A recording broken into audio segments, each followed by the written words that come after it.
Hello, in this video, we will be talking about project proposal.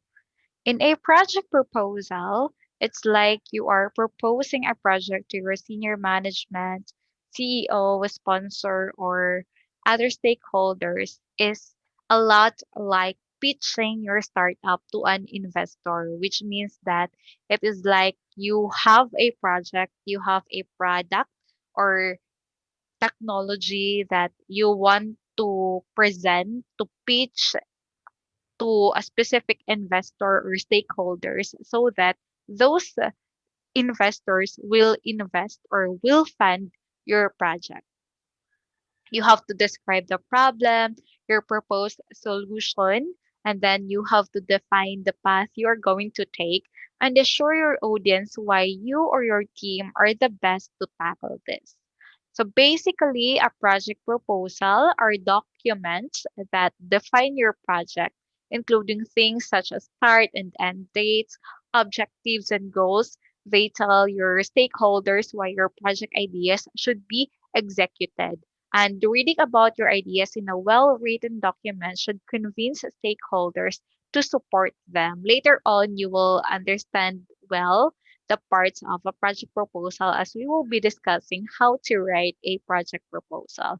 It is a critical document that you present to a client, sponsor, or stakeholder to get your project approved or receive a funding for it because of course you will be needing a money to execute or to materialize the project in your written in your proposal. So if you have successfully convinced the investors, now you will get the money or investment.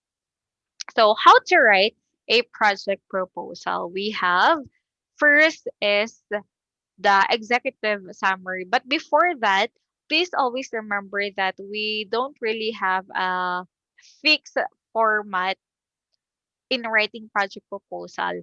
But these are the basic elements that should be found in your proposal. So going back, executive summary. It is where you're going to write the introductory section to summarize your project. So just like writing an essay, this section should aim to catch your recipient's attention and encourage them to read on. So this is a crucial part of your project proposal because dapat sa first paragraph pa lang, first sentence pa lang, ma-convince mo na yung readers with your proposal or at least babasahin nila ang buong proposal, hindi yung pagkabasa pa lang ng unang sentence tinabi na yung proposal ninyo kasi hindi sila na-hook sa pagkakasulat ninyo ng proposal. So please remember that these three items below, the problem of your project solves, should be included in your executive summary. Kung ano yung problema na gusto nyong bigyan ng solusyon at paano nyo bibigyan ng solusyon yung problema at ano yung magiging impact ng project proposal ninyo. So, the length of your summary will depend on your project's complexity. One paragraph will be sufficient for many projects, but you may need a longer executive summary if your project is more complex. So, make your executive summary concise to keep it engaging and convincing. So, we have here an example of as the summary. So I also posted the PowerPoint presentation in our Google Classroom para pag hindi masyadong clear kung maliit, you can go back to it later on. So this is an example of an executive summary. Rose Boutique is the leading women's retro apparel store in the Bay Area. However, without a website, the store cannot sell beyond this area. So now you are given what is the problem? Yung yung sakop lang nila, yung scope lang nila is the Bay Area because wala silang website. So they cannot sell beyond the Bay Area. So as discussed in our recent phone conversation, the team at Everbright Technology Solutions would love to create a website for you that can help you expand your reach to the rest of California and even an international market. So you can see sino yung gumawa ng proposal is the Everbright Technology Solutions. So ano yung pinopropose nila is to create a website for the Rose Boutique. Okay. So this website would feature an easily updatable shopping cart with international currency and other features to provide convenience to local shoppers and engage a wider audience of fashionable women. We anticipate this website would help you increase your sales by 500% in the next 2 years. O, di ba? Napaka-catchy. Bibigyan nila or gagawa nila ng website, updatable shopping cart, tapos meron pang international currency. So, yun yung mga proposed solution nila sa problem. And of course, ang nakakabuti pa sa gagawin nilang website is it will help increase the sales of the Rose Boutique to 500% by the next 2 years. Okay. So the next section of your project proposal is the project background. This is where you are going to write the background of the project and the problem it seeks to address. And this section include a history of the problem as it relates to your business, para siyang related literature in your research, and then a concise summary of your project's requirements and some details about your project. So you will write more about the details of your project in the following section. So the details you provide here in the project background should be minimal, and you might focus on how and why you came to think of the project. So this section should be relatively brief at 1 to 3 paragraphs in most cases. So Everbright Technology Solutions is a website design firm based in Silicon Valley. So this is now the background of the company proposing the project. We have a long history of working with retailers, especially retailers in the fashion space. We are passionate about helping these clients transition into the digital world and build on their success with accessible and functionable websites or functional websites. We believe a website should complement your existing business practices rather than replacing them. O, di ba? Ang ganda ng goal nila. They do not intend to replace the existing business but to complement. The website will be the complement of the business, and we think this philosophy makes us an excellent fit for your retro influence store. All right. So the third one is the solutions and approach. Write a section that outlines your project in greater detail. So dito na yung mas detalyado. This section should explain your solution to the problem and how you will execute it. It should include your goals and vision for the project, what your project will deliver, and your expected timeline, and who will take ownership of the project. So example, we plan to create a simple yet stylish website that fits the existing Rose Boutique brand.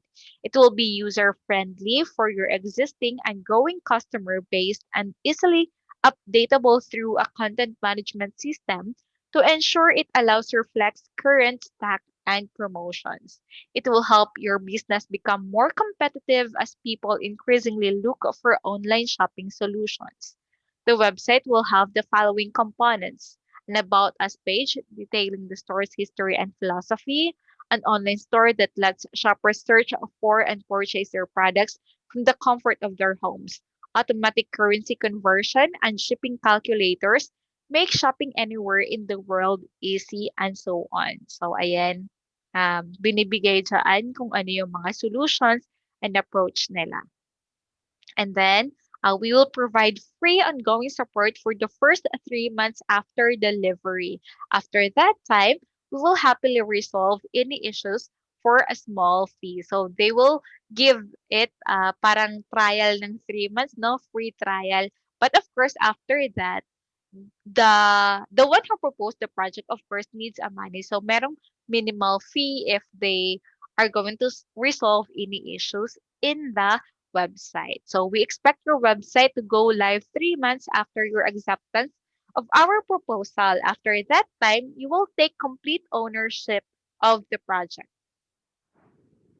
Now let us proceed to the section 4, or the financial information. Write a section that provides an itemized budget for your project and the projected financial impact of your completed project. You should research this section carefully to ensure your calculations are as accurate as possible. So, accurate calculations give investors and clients the best idea of how much the project will cost and whether it can fit into their own budgets. Of course, kung naghahanap kayo na mag-i-invest sa project ninyo, yung investor, gusto din nila yung practical na investment at after investing, dapat magiging more than yung balik sa kanila ng project ninyo, right? So in the financial information, this is an example. We will charge $5,000 to build this website. This cost includes the following: hosting space on our servers, 2 years registration of the domain, and so on. Total website design and creation, and such. So, ibibigay ninyo yung amount at kung saan nyo gagamitin yung amount na yun. And then, section number 5, additional documents. Gather any relevant documents for the final section of your proposal. These documents might include a list of the contact details of everyone with authorization power for the project. So, sino yung mga taong involved sa project proposal? Because of course, pag meron na mag-i-invest, merong pera at dapat kayong lahat merong power or meron ng mga detalye kung ilan yung mga percentage na ibibigay sa certain members. Basta kayo yung bahala sa breakdown dyan. And then maps of the area where your project will be based or the service, and then company financial statements and annual reports, any brochures or promotional materials for the project, and relevant studies or reports. So, Everbright Technology Solutions attach the following documents: a list of contacts of Everbright Technology Solutions employees working on the website, a site map for the website, a page of testimonials from other retailers that had used its services. And then lastly, we have the conclusion. Complete your project proposal by creating a summary of your points that you have already discussed and include the most important information needed to enhance your chances of receiving approval. In summary, a website created by Everbright Technology Solutions can help Rose Boutique expand its reach to the rest of California and even the international market. The website would feature an easily updatable shopping cart with international currency and other features to provide convenience to local shoppers and engage a wider audience. We anticipate this website would help you increase your sales by 100% in the next 2 years. So now we are done with the sections of the project proposal. This time, let us discuss what are the types of project proposals. First type of a project proposal is a solicited project proposal. It is sent to respond to a request for proposal.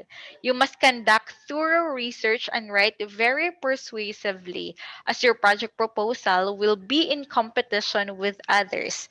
You may also need to adhere to a strict format outlined in the request for proposal. So pag solicited, ibig sabihin merong nagbigay sa iyo or sa company ninyo ng request for the proposal. So you have to think na hindi lang kayo yung binigyan ng request na yun, but marami pang ibang companies. That's why you are in a competition. So dapat magaling yung pagkakagawa ng proposal ninyo at dapat makuha nyo yung kilite ng company or kung sino man yung nagpadala sa inyo ng request for proposal. The next type of project proposal is the unsolicited project proposal. So kung kanina solicited, it was merong RFP or request for proposal. Ito naman walang RFP. While you are not in competition with others, you must still be very persuasive to convince your recipient to act as they did not ask for your proposal. Halimbawa, may nakita kang problem or may nakita kang dapat uh, bigyan ng solusyon sa isang company. Kaya nag-initiate ka na gumawa ng proposal para sa kanila. Ayan. And then we also have informal project proposal. This is sent in response to an informal client request.